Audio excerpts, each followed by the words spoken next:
મોરબીના જેતપર ગામે ખેડૂતો વીજ કંપનીના વિરોધમાં આંદોલન કરી રહ્યા છે તે તો આપણે જાણીએ છીએ, પરંતુ ખેડૂતોની મુખ્ય માંગ શું છે? ખેડૂતોએ 6 માંગને લઈને સરકારને પત્ર લખ્યો છે, ત્યારે ખેડૂતોની માંગ શું છે તે પણ જાણવી જરૂરી છે. તે વાત કરીશું આજના વિડીયોમાં.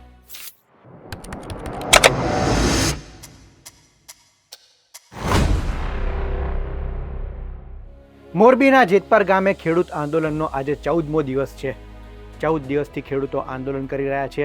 કુલ 11 ખેડૂતો આમરણ અનશન પર બેઠા છે. આજે જેતપર આસપાસના વિસ્તારના ઘણા ખેડૂતો આજે ખેડૂત આંદોલન કરી રહ્યા છે, અનશન કરી રહ્યા છે, તેમના સમર્થનમાં આવ્યા છે. ખેડૂતોની કુલ 6 મુખ્ય માંગો છે. આ 6 માંગને લઈને ખેડૂત આંદોલન કરી રહ્યા છે. ખેડૂતોની પહેલી માંગ છે કે MRC કમિટી દ્વારા નક્કી કરેલા બજાર કિંમતના 400% આપવામાં આવે, અને તે પણ ટાવર ક્ષેત્રફળના આધારે.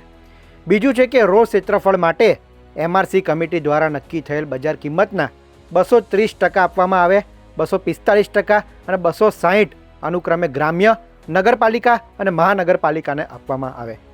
ત્રીજું છે બજાર કિંમત નક્કી કરવા MRC કમિટી બનાવવામાં આવે.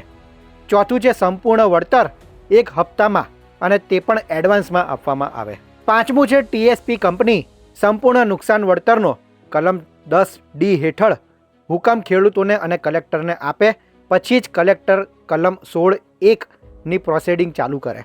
અને છઠ્ઠું છે ઉપરના મુદ્દા સિવાયનું બાકી બધું કેન્દ્ર સરકાર ઉર્જા વિભાગની ગાઈડલાઇન તારીખ 14/6/2024 અને 21/3/2025 પ્રમાણે જ ગુજરાત સરકાર ઉર્જા વિભાગ પરિપત્ર બનાવે. આ 6 માંગ સાથે જેતપરના ખેડૂતોએ સરકારને પત્ર લખ્યો છે, અને આ માંગ જ્યાં સુધી નહીં સ્વીકારાય ત્યાં સુધી આંદોલનની ચીમકી ઉચ્ચારી છે. તેમના સમર્થનમાં આજે જેતપર ગામે આસપાસના વિસ્તારના ખેડૂતો આવ્યા હતા. તેમણે શું કહ્યું તે પણ સાંભળો.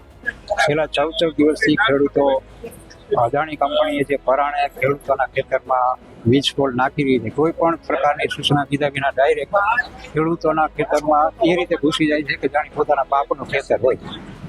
તો એ માટે થઈને ખેડૂતોએ સૌ પ્રથમ આંદોલન કરેલું, પણ પોલીસોએ લાઠીચાર્જ કરેલી, મહિલા ઉપર પણ ખૂબ લાઠીચાર્જ કરેલો, અને અહીંથી રેલી પણ નીકળેલી ગાંધીનગર સુધી, પણ એન કેમ પ્રકારે રેલી તોડી નાખવામાં આવી. પછી અત્યારે આ જે આંદોલન ચાલુ છે એ પાર્ટ 2 છે, અને એ ઉપવાસ આંદોલન ચાલુ છે. અને ખેડૂતોની 6 માંગણી છે, એ માંગણી પૂરી ન થાય ત્યાં સુધી આ આંદોલન ચાલુ રહેશે. અને જો સરકાર આનો ટૂંક સમયમાં નિર્ણય નહીં લે તો આ આંદોલન જલદ પ્રકારે પણ ઉગ્ર બનવાની શક્યતા છે. અમારી માંગણી અમે મૂકેલી છે, અને 6 માંગણી છે એ અમે ક્લિયરલી SDM સાહેબ હસ્તક અમે ભૂપેન્દ્ર પટેલ સાહેબ સુધી પહોંચાડેલી છે. તો અમારી માંગણી છે કે આજે કેબિનેટની મિટિંગ છે એવા સમાચાર પણ મીડિયા માધ્યમથી મળ્યા છે, તો એમાં સુખદ ઉકેલ આવે એવી અમારી ઈચ્છા છે, અને અમારી માંગણી સંપૂર્ણપણે સંબોધ થાય, પૂરી થાય એવી અમારી અપેક્ષા છે. કારણ કે આ ખેડૂત છેલ્લા 14 દિવસથી અમૃત જેવો ઉપવાસ કરતો હોય, જે આખા ખેડૂતો અન્ન પીરસે છે, જેના ખેતરમાં જે ખેત ઉત્પાદન થાય છે, અને આખી દુનિયા, આખો દેશ એ જમે છે, તો એ ભૂખો કેવી રીતે રહી શકે? તો અમારી એવી તંત્ર અને અપીલ છે કે જલ્દીમાં જલ્દી એ અમારા મુદ્દા છે એ સ્પષ્ટલી ક્લિયરલી, કે નહીં કે લોલીપોપ દ્વારા, પણ અમારી જે માંગ છે એ પૂરી સંતોષાય એવી અમે તંત્રને વિનંતી કરીએ છીએ.